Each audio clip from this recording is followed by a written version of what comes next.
Hello and welcome back to On to the Next Thing, 10th episode anniversary. Psych. It's episode 11, regular episode. I'm not doing that shit. Episode 10 is past.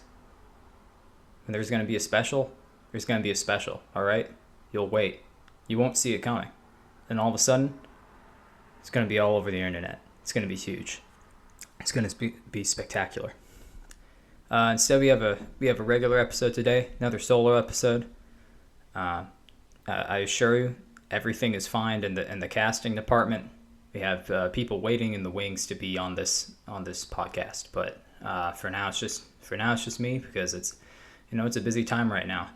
You know how busy the holidays get, and yeah, it's pretty close to the holidays. It's July, getting ready for the 4th, America's fucking birthday. It's gonna be a hit. All right, you're gonna see something, and that's meant to be exciting, not threatening. Okay, just so everybody knows. 4th of July excitement, not threats. Excitement. All right, let's get into some bird news. Okay, bird news. I calculated the bird news earlier. Calculated the bird news. What does calculating the bird news mean? It's for me knowing you to find out. All right, what's this? Okay, this is from Local 21 News in freaking... Where is that? Oh my god, sorry, the microphone is making me cross-eyed right now because it's right in my face at the moment. Let's get this going here. All right. This headline is, "I'm totally heartbroken. Woman shocked to find exotic birds at vacant Red Lion store." All right, this is coming out of York County, Pennsylvania. Authorities are investigating a bizarre scene after a woman came to a Red Lion pet store only to be met with an absence of employees. Patricia Snyder had walking into a bird boy. What the fuck? Patricia Snyder had been walking into Bird Boys on South Main Street Tuesday, looking to purchase bird food. Well, that makes sense. However, when she entered the store, Snyder was not surprised to find nothing but birds, with no staff in sight. Realizing that the exotic animals were probably abandoned, Snyder called for the assistance of an individual at a gym next door, later taking to Facebook to document everything they both saw. "They have no food, no water, they abandoned..." Are you really having me sign up for the newsletter for Local 21 News? Are you kidding me? Get out of here. I'm trying to finish the damn quote. "They have no food, no water, they abandoned them," Snyder emphasized in the nearly minute-and-a-half long video. "I was coming here to get my birds some food and maybe a toy, and I come into all this." While it's unclear if the birds were intentionally left behind, an organization looking to help the birds, Soaring Spirit Sanctuary, said it's working directly with law enforcement handling the incident. At this time, the organization said it is waiting on standby to seize the birds and will be providing immediate care when it is authorized to do so. In a separate post, the nonprofit also pleaded for individuals interested in the case to be patient and not contact police about adopting the aerial animals. Quote, "We are here, standing by 24/7, waiting to intervene as soon as we're authorized to. Everyone involved shares your concerns. It's our absolute top priority to seize these birds and get them the critical rehabilitation they need to recover from their near-death state." While the website for Bird Boys has seemingly been taken down, CBS 21 was able to track down previous versions of it as late as April of 2025, which show multiple birds for sale, costing anywhere from $100,000 to $25,000 per bird. On the site's terms and conditions, all birds there are said to be healthy and very lively, that the business is proud of its healthy breeding and affordable prices. Okay. Alright, affordable prices, $25,000 per bird. Keep it going. The page also gives extensive research and care tips for new bird owners looking to have any of the store's birds shipped to them. An About Us section, it should be in quotes, but it's fine. I also misread section as session. An About Us section for the website also emphasizes the business's ample experience and that each bird is hand-reared and bred responsibly. "We've never been about making a quick buck, and we're not about to start now," the site assures. The woman who assured Snyder also claimed that online that hundreds, if not thousands, of babies were found in the basement. I assume she means birds by saying babies, and not that this bird store also had hundreds, if not thousands, of actual human babies in the basement. But that wasn't explained thoroughly in the article. But I'm going to assume birds for now, since this is bird news after all. "They did have food and water and air conditioning." Hi.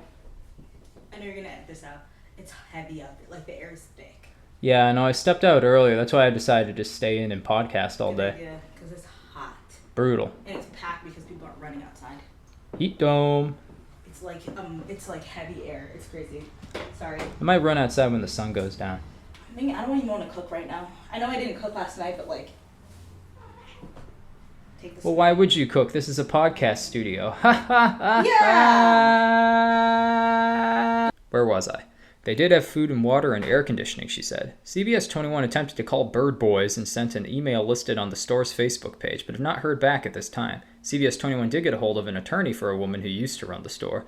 This is a Vietnamese name, so I'm not going to nail it. But let's say Tu Tai Pham, who also goes by the name Abby. The attorney said Pham had been in Vietnam for the past month, and she had recently divorced her husband. Good for her. That's an aside. The attorney did not say good for her. The attorney said Pam's husband and his brother were running Bird Boys. She said Abby knows nothing about the current status of the store and did not request it when she divorced her husband. CBS 21 also reached out to law enforcement for more details about the case, who have not yet responded. This is a developing story. Stay with CBS 21 News. I don't think I will. I'll probably never return. But yeah, this seems like some sort of weird thing where it's like the husband and wife got divorced, but then no one actually wanted to claim the bird store, maybe because it was losing money or something. And so I guess either them or whoever they subcontracted it for was just decided to leave all the birds and just scram and head for a tax haven or something. That's the official theory of on to the next thing. We also have this other article. Let's pull it up real quick. 2 men reunite baby bird with its mother. Aww. 2 men were walking. 2 men were walking in their neighborhood where they heard chirping near a sewer. When they approached, they could see a baby bird trapped inside the sewer. Oh wait, this is a video. Did they have anything else in it? Let's watch this video. Okay, so this is an ad for seeking applicants at Lilly, a medicine company. So pharmaceutical, never mind, doesn't matter. And they saw a baby bird, and it looks like they went and they got the bird, and they went into, it was like in an abandoned hole or a house or something. Oh, it was in a manhole. Okay, they took the little baby bird out of the sewers and then put it back on the pavement. And then, I guess the baby bird is there. And that's cool. I have no idea where this location was. It doesn't sound like it was in the U.S. based on the accents, but anyway, all right, this is going to get cut out. This is bullshit because that's not an article at all. That was a video that I had to try and narrate. I'm not a video narrator. That's not what I'm good at, okay? There are also too many ads. I don't have an ad blocker on my phone, so it's whatever. All right, moving on. Other topics. Let's talk about some media recommendations. Had some music written down. Yeah. Oh, so I've been listening to some older music this time around. I was listening to that song. What is it? I'll Stop the World and Melt with You. That one by the I don't even remember what they're called. The new wave, the new neighborhood, or something like that. What are they called? What is that band? I'll stop the world and melt with you. All right, what is that? Hey, how about you just go to my search history, please, Spotify? Get it together. Oh, Modern English. Okay. Yeah. So I listened to that song. I don't really know any of their other songs, Modern English. I think that's kind of their one-hit wonder song. But I also had I've been listening to a lot of Local H. They're a favorite 90s grunge band of mine. It's a duo, a guitarist, bassist, and vocalist, all one guy, and then the drummer. And yeah, they kick ass. They do a lot of cool post-punk grunge type of music, and they're still they're still touring, still putting out albums, so good for them. But yeah, they're pretty cool. They have that song Um, what are they? They have that song Eddie Vedder. They have a song called Eddie Vedder, and then they also have their hit song. I'm gonna pull it up. I'll cut out all the dead air if I have to, but I can't be this clueless about the band that I'm trying to recommend because it's a song that everyone recognizes. Yeah, Bound for the Floor. See, that's why, because they have all these weird songs where they have a name that's like way different than what the chorus says. Like the song Eddie Vedder, it's just like it's basically just the title track from their album, As Good as Dead, because that's what the chorus is saying, you go ahead, as good as dead. But the song's called Eddie Vedder because he mentions if he was Eddie Vedder, she would like him better or something like that. And so they called the song Eddie Vedder instead of As Good as Dead, which is, what you would think. And then the Bound for the Floor, that has a pretty distinctive chorus as well. It's like, just don't get it, keep it copacetic. So you think the song would be called Don't Get It or Copacetic. Because that's kind of like, there isn't even a verse that says Bound for the Floor. And, that's my pledge as a musician, that if I make songs, I'm going to use the first couple words in the chorus as the title of the song. You got to make it easy on people. Unless you're already famous, it's not easy to find the catalog. I don't think these guys cared that much about being famous early on in their music careers. I think it kind of just came by accident because their first album was pretty good, and then they had other albums that were also good but not as radio friendly, and so they just been kept going along. But yeah, sometimes confusing songs. But yeah, those are their top 2 songs in their list. Their other ones are actually kind of make more sense. They have one that's called All the Kids Are Right. That's in the song. That's basically what the chorus is. All the kids are right. They have high-fiving mother effer. And that's exactly what's in the song. That makes sense. It's just the top 2. But you've definitely heard Bound for the Floor if you've listened to rock radio at all. But they have a lot more discography other than that, so definitely check them out. As far as kind of alternative stuff, the band Chastity Belt keeps popping up in my Spotify playlists a lot. They're an all-female quartet from the West Coast. Actually, I didn't even confirm that, but they have a song called Seattle Party that I listen to a lot, and so I assume that they're originally, at least some of them are from the West Coast, or that they like being on the West Coast in the Northwest. And they have that kind of vibe too, very kind of melancholy, droning, but like pretty guitar melodies and fun lyrics and stuff like that.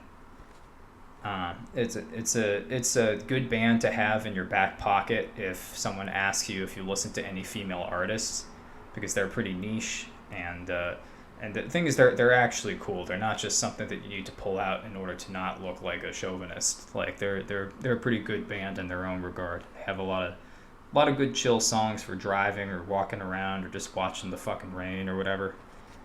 Pretty good. Chastity Belt. Check them out. And then finally, I've been listening to more songs by famous hip-hop legend Nas. I'm listening to, most of what people listen to is off Illmatic. I've been listening to that too. And then there was also his beef with Jay-Z. That was pretty fun, where Jay-Z put out a good track. Like Takeover is a good track. It's really cool. It samples an old song called 5 to 1 by The Doors. That's also really cool. And he samples that and makes that the bass line. And and goes after Nas, but then it accidentally revitalizes Nas's career because Nas comes back and just crushes him with the song Ether. So I've been listening to more of Nas's discography. Very very cool artist, classic East Coast New York sound. And still may or may not have a feud with Jay-Z, but that's probably been, any active beef between them has been buried 25 years ago. So, yeah. But overall, just pretty cool songs. Movies. I haven't really been watching a lot of movies. That doesn't really... Yeah. I haven't had time. I've been really busy. As it turns out, I have a life outside of this, and also this takes up time too. So when I'm doing stuff like this, and I'm trying to make plans, and I'm trying to, do a real job, it's tough to find the time to watch a 2-hour movie. The other problem is that I've also been binge watching The Righteous Gemstones. Such a good show. So funny. It's just very, very consistently funny, and then also keeps you pretty emotionally invested in the characters as well. Which is like something where I've compared it to like a little bit like It's Always Sunny, except the characters are in kind of an opposite setting where they're all very wealthy, not they're not impoverished scumbags. They're very wealthy, spoiled man-child scumbags who are trying to take over their father's mega church. And overall great show, great writing. It has something for everybody. It's got musical elements, it's got action scenes, it's got drama, plenty of comedy, just like even the silliest slapstick comedy, and then it can have like a really heartwarming serious scene where the family comes together at the end, and even though they're kind of a shitty family, you still are rooting for them to get back together. It's crazy how that show can take a hold of you. It's definitely like a popular show. It's not like obscure, but I feel like it's one of those that should be considered one of the best, one of the better shows on HBO. But I think it's gone a little overshadowed by things like Succession and shows like that. It gets a little bit overshadowed, but I think as far as humor and watchability and just the ability to binge watch it, it's hard to beat that one.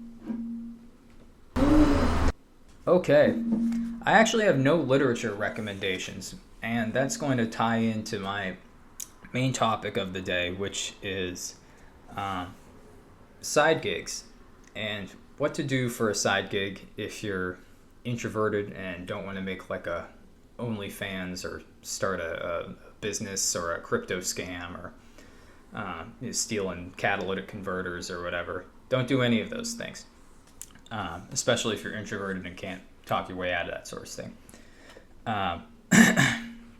What I'm talking about is doing book reviews for money. And here's the thing. I'm going to talk about this. I'm not even going to fully recommend this because this whole situation with online book club has been more of a hassle than I had ever anticipated. So what I've been trying to do lately, instead of reading the books that are on my reading list that I actually want to read, is I've been trying to read and review books for money using an online book review repository. And these organizations, what they do is, number one, they take a lot of information from you, but then again, they are sending you money, so it does have to kind of be verified. Like, I get it. I get why you need I get why you need all this verifiable identification stuff, but it's like, it still feels weird to be doing it for $75 a book review. And that's on the high end for these types of organizations, because I think I figured out their business model. So for something like, say, online book review or bookworm something, I think there's one called that, and then there's the one I'm using. And the way they work, I think, is that authors will kind of put in some money, or their publishers or their managers will put in some money to the online book organization, and they kind of hire people, what am I thinking of? It's not even really like hiring, because it's not like a contract, but you're sort of signing a contract by joining up with the club and accepting books to read. So basically it's like, the publisher sends money to one of these organizations, and then they try and get people in the book club to buy the book, and then write a review. And once the review is processed and published, then you can get paid for it. And it's a thing where it's like this isn't a crazy moneymaker. It's kind of just something to do if you like to read and if you like to make reviews and like critique stuff, and then just get like gas money or whatever, because it's not a lot of money. It first of all, the one that I go for, the first review is generally not paid for, but because I've held on in the organization so long without reviewing anything, they decided that they would offer me like more money to review this trash book that I'm about to discuss. And it's not it's not bad. It's like if you like reading, and especially if you like reading kind of like pulpy stuff, and you're not really caring like about the quality. Stupid cat, get out of here. Sorry, my cat's trying to eat a trash bag. Why is there a trash bag on my desk? That's for my own personal reasons. The cat's trying to eat it. I'm going to try and shoo the cat away without breaking my microphone. All right. Success. Nope. Hang on. Not success. Yeah. Goddamn cat. Anyway. Right. So basically, they'll pay you once their moderators approve your review. But it's really it's not as easy a process as it sounds, because as it turns out, in order to do these kind of like little contract work things, they still need to kind of verify your account using all these different things, at least the one that I'm working with. And then luckily I already had a PayPal set up from like years ago. I don't even remember why I had a PayPal. I think it was either for some weird job or some other, like it might have been for some sort of refund, and they were like, oh yeah, it's easiest to do it through PayPal unless you want to give us your bank account. And I was like, fine, I'll just set up a PayPal. But yeah, that's generally how they pay you. But the thing is, like I said, they're not giving you let's say high quality literature. They're giving you stuff where it's like, it might be first time authors, or it might be authors who just publish a ton of like garbage books. Like you might think of the one that's being memed right now is Quan Mills. You ever heard of Quan Mills? He writes these insane like sci-fi, fantasy, horror, romance books. It's kind of like that one. There was that author that was making all of those ones with people having sex with dinosaurs. And Quan Mills kind of does stuff similar, except it's all set in like, it's all set in the hood, quote unquote. And usually it doesn't involve just dinosaurs. It involves like zombies and vampires, werewolves, aliens, whatever, like all sorts of bizarre creatures that are apparently seducing people, or the other way around. Like it's the most bizarre shit. Now the one that I've read and the ones that I've seen in the online book forum aren't Jesus Christ, I hope no one heard that. Cat, are you kidding me? Shut up. You want to talk about a book? Thought not. Stupid. Yeah, so it's not the like Quan Mills level of garbage literature, like pulp trash, but it is kind of pulp trash. It's a lot of quick read romance novels. Sometimes other genres as well, but I'm noticing it's a lot of romance, which is not my genre of choice. And the one that they set up for me, they didn't pin it as like a romance lovers only type of book. So I just got to go and review it myself because they were saying it was a historical fiction.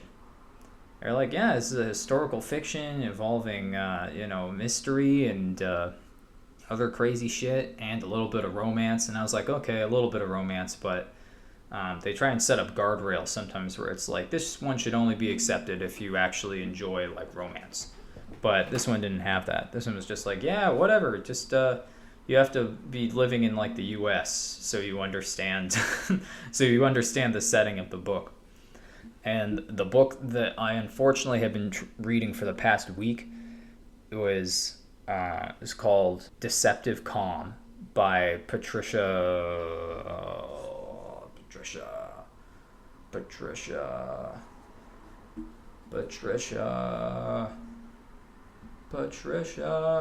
Skipper, which doesn't even sound like a real name, and possibly isn't. Could be a real woman, could be a fake woman. But what's odd about this is that this isn't a new book by any means. Well, I mean, by, some standards it's kind of new, but it was only published in like 2022. Which to me is kind of strange because I know that ChatGPT and AI got popular for commercial writing use around, like, let's say late 2023 into 2024. But 2022 was not a time when people, especially like middle-aged women like Patricia Skipper, were writing romance novels. So it makes me think that it's not ChatGPT, even though a lot of it is written like it was using, like a computer was just finding words in a thesaurus and using them as descriptors.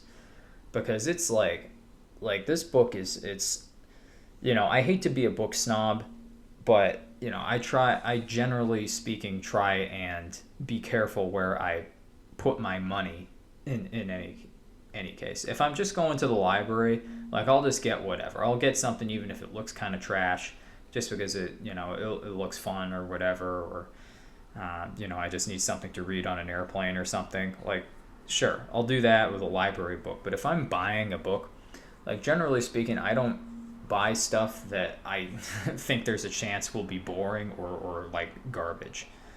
Like, I wouldn't be buying this off of Amazon under any other circumstances other than this, where I'm supposedly going to get paid.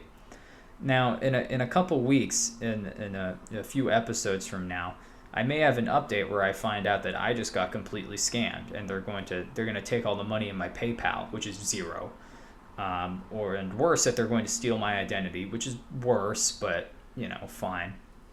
I don't care. What even is my identity? Doesn't matter. I can get a new driver's license. I can get a new social security number, just like this character did in this book, Deceptive Calm. So yes, okay, crazy book. So brief summary. So it's initially set in the end of Jim Crow era in South Carolina, but the book spans over 20 years because it's basically following this young woman's adult life, and the main protagonist, the point of view switches sometimes. Just at random, whenever they need to introduce a new character to keep the plot moving forward, because they do that a lot, where it's just like, oh, here's this character who you haven't heard of before, or maybe who was like really referenced really early on. Here they are now, and now they're come to save it. Or here's an entirely new detective man, and now this is a detective story because we need to fucking finish the book. But yeah, the main protagonist, main point of view character is Vanessa Condon, which is not really a fucking name, but that's fine. She's an orphan, and she's in the Google Books summary, she's a stunning light-skinned beauty, which is something that, it gives me kind of goosebumps to say. I don't really like saying a phrase like that, but that's the type of weird romance smut language that this is, even though it's just technically supposed to be like a historical fiction. I'd almost describe it as kind of a coming of age book, even though it's like all these genres they're listing for it: thriller, Was it thrilling? Kind of not really. I kind of just wanted to figure out what happened so I could finish the book. Mystery? There's not that much mystery except that the author just completely omits. Hope you didn't hear that. Fuzz, get out of here. Sorry, I don't know if you heard the cat just going meow. But if you didn't, that's what it sounded like. Anyway, yeah, thriller, mystery, psychological thriller. Like, there's not a lot of psychology to go off of because this book it's written it's written in a very tell not show. You know how in writing, if you have like, you know, some knowledge of how writing's supposed to go, especially with like character writing and fiction, it's supposed to be show not tell. You're supposed to kind of reveal information about a character by having the character, you know, do actions to try and resolve the conflict, or sometimes through dialogue and interactions with other characters. The half of the exposition in this book is delivered just in like just a straight up paragraph saying this is this person, they're from here originally, this is what they think. And it's like, okay, well, that's automatically boring. So it's already like kind of doesn't have a great writing style. The vocabulary used in this book it really made me think it was ChatGPT, but the problem is this book is over 3 years old. I think it's pretty unlikely, unless Patricia Skipper is a pioneer of using ChatGPT or another generative AI software to write her book and then maybe edited it down afterwards. Like, it's unless she's like a pioneer in that, it's pretty unlikely. It seemed like she would have written it herself. But the descriptions are all so repetitive. It's always like oh, pale white, beautiful, stunning. There's a nun character who's a mentor for Vanessa, because Vanessa's an orphan. I don't know if I mentioned that already. The book starts off, she's a teenager, an older teenager living in this orphanage. And apparently the reason why she wasn't adopted is because she's black. Both of her birth parents, they died when she was really young, and so she went to the orphanage. But both of her birth parents are black, but apparently she came out so light that no black family would adopt her because her skin was too light, which I think is a real... I think that's from my vague knowledge of the Jim Crow era in the South. Like, that's probably kind of a real thing, because I feel like that's something that could open you up to scrutiny, I think, because certainly, I don't know the exact laws behind it, but certainly black families are probably not allowed to adopt white children. So it was most likely just an issue of safety to not be doing that. But it sounds crazy to me that there's just, you know, this girl who's like two black parents, but is just unlucky to be so light-skinned that no black people will adopt her at the orphanage, and then apparently no white people ever go to this orphanage because maybe it's full of black children, although that's never specified that whether this is a black orphanage or not. It's a Catholic orphanage, certainly. And Catholicism isn't like overtly involved in the plot, but every character who's supposed to be kind of a good person or has some moral compass is Catholic. The only people who aren't explicitly known to be Catholic or you know, follow Catholicism are like side characters or like racist villains. And it's like those people, we just don't know what their religion is. But it's like pretty much anyone who's Catholic is like somewhat chill in some way and is usually part of the plot. Yeah. So, I mean, it's not like a religious book, but it definitely helps. It helps to be Catholic and to be deeply uncomfortable with abortion. I won't spoil the plot, but obviously someone gets an abortion in this book. And I'll tell you what, if there's one thing this book is not good at, it's navigating sensitive topics with tact and grace. It's a very ungraceful, clunky book in general, but especially when it deals with sensitive topics like, let's say, power dynamics in relationships, or abortion, or racism, or sexism. it's all very that's all very blunt and and awkward because it'll be like an instance where it's like, oh, none of these characters are cursing. None of these characters curse very much. They're all speaking very formally, without any contractions, so no can't or won't or will. It's always we will, we can, we shall, I cannot. It's all very bizarre for, especially for like young people to be speaking this way, or just people speaking to each other in general. Like the dialogue takes forever because these people just don't shorten their sentences at all. And but it'll be lots of just kind of boring, clean dialogue. And all of a sudden it's just hard R N word and like some slur for Catholics. Although they used one that I don't even know exists. Like they call Catholics fish eaters in this one, and I've heard of other like pejoratives for Catholics. I've heard mackerel snapper, like that's one for Catholics. I haven't had that one leveled towards me, but I have Catholic family members, and so I know of that one. But like fish eater, I don't know if like as that's a thing making fun of like Lent. What? What? Anyway, I don't know. I a little bird just yelled at me something about Catholics eating fish. I know that Catholics eat fish, and I know that fish is like an important symbol in Catholicism, but I don't know that fish eater is not one that I've heard about Catholics. And also they call them penguins at one point, which I think is probably a little bit more correct because they're wearing black and white, and so it's like penguins.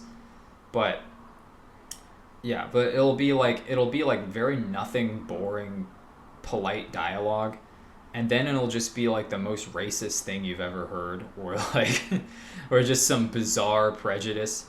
Like it happened when Vanessa is like in the early part of the book is just her teenage years, and she's going to prom with this guy who's the son of the doctor who, the neurosurgeon, actually the only neurosurgeon at the black hospital that treated her white friend after her white friend got hit with a brick meant for her while on a protest bus that they were taking minors to for some reason to drive them to the university that was refusing to integrate or something like that. It's surprisingly convoluted.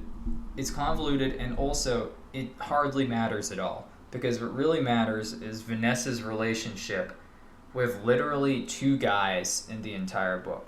Like, those are the two relationships in her life. And the first one is in her teenage years with this guy, Barry, who's the doctor's son. And Barry's mom is like apparently she gets into an argument. Like, Barry can't be with her. There's no way she's black. She must be a white woman. And we can't let Barry go with a white woman. Or something like that to prom, even though the school that they're in has like a lot of white girls. Apparently Barry like talks about, or not, doesn't talk about it, but he like thinks about like, oh yeah, there's other white girls here, but Vanessa is prettier than them. So there's obviously other white girls at the school. So it's like I don't know what his mom's problem is. Does she think that Vanessa's trying to trick him or something? And it's just, I don't know, it's a fucking crazy book. And it's like, yes, I get it. There is a lot of prejudice towards like mixed race people from like all sides, but like still, it's kind of a bizarre way to try and situate it at this prom in a school that's Catholic and like technically integrated, I guess. So I don't know. It just doesn't make a whole lot of sense to me. But yeah, it'll be stuff like that where it's just out of nowhere. The most bizarrely prejudiced and racist thing where you had no indicator that would be the case with this person. And so I guess if there's one thing I can say about Patricia Skipper is that she knows how to write a twist, because she will give you no indication about anything that's coming, and then all of a sudden someone will just say something racist, and then everyone will be like, oh, wow. Another thing, I can't believe I haven't mentioned it yet because it's like a third of the book, but everyone in this book, or rather at least the main characters, love Civil War history, specifically really surface level like trivia facts about Civil War history that they recite as though they're talking about like, and they have like a really deep knowledge of it or something. But every time they talk about history stuff, it's not in like a oh, this is kind of just like that sort of way, where it's like they'll be like, oh, this is just like when Stonewall Jackson in 1864 held up the Union before being killed by his own men in 1865. It'll be something just insane and just like copied out of a textbook like that, and the characters will be saying that to each other, and it'll take a whole paragraph. Vanessa's mentor, who she then confusingly calls her mother afterwards, who also has multiple different names because her name is Sister Rosalie. She's a nun, but she also gets called Sister Rosie or Sister Rose, and then gets called Mother, and it's all very confusing. Like I finished this book today. It's like put Swiss cheese holes in my brain. Like I don't know. There's always more to go, and I'm not even out of 1969 yet, and there's literally like 22 years of this woman's life in this book. But yeah, Sister Rose is the nun, and she's the reason why the two main characters, Vanessa and her white friend Trisha, who, if you remember the author's name, Patricia Skipper, kind of seems like a character self-insert for the author, so she can be there to save this beautiful mixed race girl. Except she's not even mixed race since both her parents are black, so she's just this abnormally light-skinned black girl who is white passing. And then Trisha, well, you know, that's a bit of a spoiler, but you know, Trisha helps her out throughout the book. They're best friends basically. This is the best friend that Patricia Skipper wanted to have back when she was in the civil rights era or whatever. But yeah, both Vanessa and Trisha end up being like basically the most annoying type of Civil War buff, which like any Civil War buff is annoying, and also possibly a weirdo, and like possibly like a racist or like a Confederate apologist, as apparently Sister Rosie is, even though she's a black woman and a Catholic. And she just she talks about just talks with pride about South Carolina history, and it's like, damn, you know, like 2 generations ago it was slavery, right? But then she'll be like, oh man, you know, General Sherman, I can't believe he burned down Atlanta, and like, you know, there's the Robert E. Lee. If Robert E. Lee had done this, then he might have won, or some, like, just saying bizarre things like that, where it's just she'll just kind of babble on about history without really even making a point, and she'll just have the kids recite like names and dates, and then even as adults, after Sister Rosalie dies, spoiler, sorry, that even as adults, they're still just constantly bringing up old figures of the Civil War, like, oh, did you know about the West Point class of 1859? They talk about it as though it's like American history, but for the most part, they only talk about like Civil War history. Like they say like one thing about like some guy from South Carolina who signed the Declaration of Independence, which once again has nothing to do with anything. None of these historical references have anything to do with anything, except eventually Vanessa gets a job as a journalist, and then somehow ties one of her stories into a guy that she knew about from history, which she also could have done by just going to the library and picking up a book about the Civil War, or about like there was a story about the trolleys in San Francisco, and she connected that to some guy that Sister Rose had told her about. But it's like, you know, if you're a journalist, you can do that by just fucking picking up a book and researching. So once again, yeah, it doesn't even matter. It's like 25% of the book's text is just these like copy pasted historical references, and I just started skipping them because they don't even move the plot forward. And I tell you what, that's the way to read this book, because when you actually get to the plot, if you're a sicko, then you're gonna love it. You're gonna love the actual plot of this book, because it's kind of like, it's like a series of unfortunate events but just for sexism and racism. And then also it doesn't seem to have any like most of it doesn't have any lasting effect on Vanessa. And Vanessa goes through a lot of horrible shit. She literally has not to get into details, but she has 2 relationships in the whole book. Basically 2 relationships, and for the most part, up until like the very end, they're both awful. Like it's both terrible, and it's like, but it doesn't really matter because she just like, luckily I was able to get over this by just not having another boyfriend and just working on my journalism career for 12 years. So no new boyfriend from age 20 to age 32. And it's just like, I don't know, it's just the most bizarre shit. And it's like, before that, when she was in college, they accidentally fought for the rights of these like migrant laborers working on like in the farms on the South Carolina coast. And they also try and tie like West African magic into it. She meets a guy who gives her like a juju stone or something like that, and that kind of comes into play at some point. But it's not like magic is a big part of this, but I guess it kind of comes in at some point. And it's such a bizarre and rambling story. Like half the time there will be like it's because of all the dialogue, really. Like just the sheer amount of dialogue, and then the boring descriptions of stuff where it's just like rich purple dress, and just like, wow, she's at the Matterhorn in Sweden. Isn't it the immense Matterhorn? And it's like, oh wow, the immense Matterhorn. The mountain is large. Who could have guessed that? That's crazy. The Matterhorn's a big mountain. That's wild. And it's just like, so you're not paying attention to the descriptions, or I mean, you can if you want to, but you're not really gonna get much out of them. And then the dialogue otherwise is just is 2 people rambling at each other and kind of like just doing exposition as to how like, oh, this is how this works, and that this is how this is, and oh, this is Robert, the Ulysses S. Grant came down the Potomac, and blah blah blah blah blah blah blah.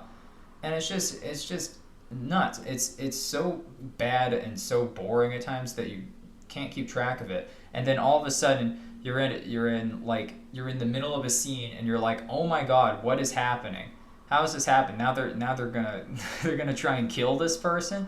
Oh, she's stealing an identity. Why is she doing this? And then you have to go back and you have to find like the one sentence where it's like, oh, in the meantime they finished their lunch and they actually drove all the way over to this completely different setting, and now they're here. And it's like, yeah, but that one sentence where it's like, oh, later, and they're at the airport, this happened. And then it's just another long, rambling conversation. And it's like, oh, I guess they were at the airport the whole time. Cool. Another thing about this book, I mentioned how it doesn't handle sensitive topics very well, and especially for listen, I don't read a lot of romance books, but I feel like any intimacy in a book like that is supposed to be kind of like fun, or at least like erotic, like sexual in some way. But it just every single scene in the book where there's any sort of intimacy between Vanessa and someone, or like Trisha and somebody, and it's always just like, it's just bizarrely like detailed and explicit, but also just like gross, and it doesn't seem like anyone's having fun. And also everyone cries, and it's the most, I don't know, it was a very uncomfortable read. And there's a couple sections in the second half, in the no pun intended, climax of the book where shit gets real strange and real dark and like borderline fetishy, which is not something I was expecting from this author. But once again, that's the beautiful inconsistency of Deceptive Calm. Maybe that's why the book's called Deceptive Calm, because it's like you're reading it and you're boring and you're kind of lulled into a sense of like, oh man, okay, they're just gonna go through this bullshit, and she's gonna have kind of some sort of character journey, but no actual like character growth. She's just gonna be doing this and this and this, and all of a sudden it's like naked on the side of a mountain, and it's like what the fuck? How did that happen? So that's what happens. Yeah, that's the Deceptive Calm. Holy shit, Patricia Skipper is a genius. I can't believe she's broken me down in this way. Wow, I really shouldn't. I really shouldn't have shit on the book in my review. No, I don't even know if they're. That's the thing about this review system. I don't even know if they're going to accept my review, and I don't even know if I'm going to get my money. If they don't, I'm deleting that. I'm deleting that shit. Like, there's no. I'm gonna scrub the record. No one ever needs to know that I was on there. Because like I don't know. If they're gonna make me read stuff like that, like if you read the book, don't read the book. Don't buy the book. If you can find it in a library or in like a thrift store, like if somehow they make a hardcover or a paperback for it and it's like $1 at like a used bookstore, then get it. But don't even bother. Don't use Amazon. Don't go paying $3 for it on Amazon. Don't read it. If you do read it for free or read it so in a way so you can get money. But to be honest, there's got to be other books out there that are better for that sort of thing. Because this is just, it was a roller coaster. It was unintentionally funny at times, and also extremely racist and stereotypical at other times. Like the first 50 pages or so, every single Sister Rose was in a lot of it early on. She's like, she's the mentor. She's Vanessa's mother, and then calls her mother, which confuses the other characters as well as the reader. It literally does confuse them, where they're like, "Mother, I thought you were an orphan." She's like, "This is my mother," and I'm like, "Why do you got to do that? Why do you got to be like that? Why do you got to be weird like that?" But this poor woman, this poor nun. Like the first descriptor for her was the obese nun, like began her speech, and it's like, oh my god, just straight out, just fucking no holds barred, attacking this woman for her weight, and talking about like her thick lips, and it's like, what is this? What is this author's problem? What is her issue with Sister Rosalie? I wonder if she had, and maybe it's intentional. Maybe she had like, some like Sunday school mistress or something, back when she was a kid who like, I don't know, hit her with a ruler or something like that. And so she just reincarnates this woman as just this bizarre, embarrassing stereotype who she just shits on through the entire book by making her as annoying and apparently overweight as possible. Like, that's my theory, because there's no reason for this type of let's say narrative decadence when it comes to just like every scene it had to be talking about how big she was and how ostentatious and sassy she was. So the police officers telling them like, oh, like I'm not moving from here and you can't lift me. And it's like, I'm pretty sure you don't weigh like as much as a car. Like a few officers could probably lift you away. Like you're a nun. You're not Andre the Giant. Like, they can take you. But everyone's just talking about how big this woman is. And it's like, why? Like, that's crazy shit. That's crazy that's like that's part of the repetitive descriptions given to her every time she steps into a room. And, yeah. No, this book is crazy. So it's like, it's kind of tough for me because I'm stuck between, like, absolutely not wanting to recommend it to anybody. Because it's like it's bizarre and like even like sickening at times, and then also kind of like boring and like childlike at other times. But it has some of the most insane and bizarrely unintentionally funny moments that I've read in a book so far. And once again, that's probably because I am a book snob and I haven't read that much pulp, and I definitely don't read a lot of like smut romance novels.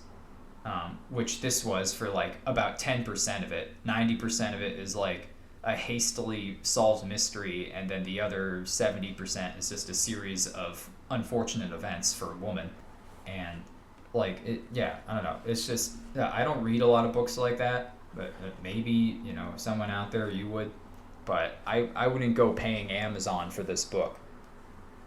Definitely not. I only did it because I maybe had a chance to get paid. And so I maybe recommend that, if you like reading and if you like reviewing stuff, if you think you're kind of like a new age or Robert Ebert for Roger Ebert, yeah, but for books, or like, if you write reviews already and want to make a little bit of extra money, like I guess give it a try, but I don't know. So far I'm seeing there's no guarantee that you get any money in any short amount of time. Is it saying like, oh, 2 weeks, we'll review it within 2 weeks of your submission, and then 1 week from then we'll give the final verdict, and then no less than 3 weeks from then we'll send out the payment. So it's looking like I could have to wait a whole month for $75. So yeah, don't expect much from it, but if you just like doing it for fun and you like making a little bit of money, or if you're already just living really cheaply and have a bunch of other little odd jobs going on, why not add one more? Do this shit. Read stuff like, it's too bad I don't have the book open now. Actually, you know what? I think I had some select passages I wanted to read from Selective Calm. Selective Calm. Literally damaged my psyche. This book damaged my psyche. Deceptive Calm. I think next time I'm gonna try and read some passages from Deceptive Calm. But yeah, I think I'll save that for later. But yeah, overall, I don't even know what to think of the book. Just don't buy it. Whatever you do, just don't buy it. Like, goddamn, too many people have fallen for this shit already. It's got like 1,500 reviews on Goodreads, which is insane for a book that's not good and that I haven't heard of anywhere else. It's absolutely crazy. All right, was there anything else that I wanted to talk about? Any other ways to make money? I don't know. I mean, there's a heat dome right now, so maybe I shouldn't recommend landscaping, but goddamn if that isn't an easy way to make money at the expense of your physical body. But who knows? Maybe you're built different. Maybe it'll actually make you stronger, and you'll just get built. The sun will kill off all your acne, and you can work out with, not even work out, just work your muscles, lifting rocks and digging holes and shit like that, trimming trees. Yeah, I mean, landscaping's big. You got a paper route? I don't know. If you're listening to this, you're probably too old to have a paper route, and I wouldn't recommend you trying. Although actually, from what I remember now, they don't really give kids paper routes anymore. I think maybe they assume kids are too stupid or don't have the attention span anymore, or it's like to keep them safe from like predators. Because now it's just like middle-aged dudes who need odd jobs, just driving around throwing papers out there. For the few people who still have newspapers. I think that's probably the other issue. Probably the other issue is that not that many people are subscribing for newspapers anymore. So the distance the distance required to travel between all the houses that actually want newspapers still is probably too far for a kid on a bike. And probably no point, because it's only like 10 papers. You might as well just have fucking Steve from the Department of Public Works driving around in his truck and flinging papers at people's mailboxes. So yeah, I don't know, maybe you can get that job, but yeah, other than that, monetize a talent or something. Go make a podcast. Except don't make a podcast. Only I'm allowed to make a podcast, and this is going to be the best podcast. You all can work for me if you want to make a podcast. All right, deal? Hit me up on social media if you want to work for me on this podcast. Be my editor. I'll make you sign a NDA, and you can be my editor. Why do I need to sign an NDA, you might ask? I don't know. I don't know. I'm just covering all my bases here. Okay. All right. We've hit an hour. More big news. Big news coming out, or not even big news, just big things. Potential big things. There's always going to be big things. There's going to be more bird news. We're at over 10 episodes now. This is episode 11. We're going strong. I'm hitting my weekly schedule. Crushing it. All right? So keep on listening. Keep on following. Keep on, send me comments if you have stuff that you want me to talk about. If you think that I said a wrong, bad opinion, if you think I had bad brain and did a bad think, hit up the podcast on Blue Sky. Leave a comment in the YouTube. Leave a comment on Mastodon, I guess, or even the Instagram. I don't really know what's going on with the Instagram anymore, but if you want to sling some shit that direction, you can go ahead. But other than that, I'll see you next time, or I won't see you. You're going to listen next time because you're going to keep listening. All right? Stay tuned.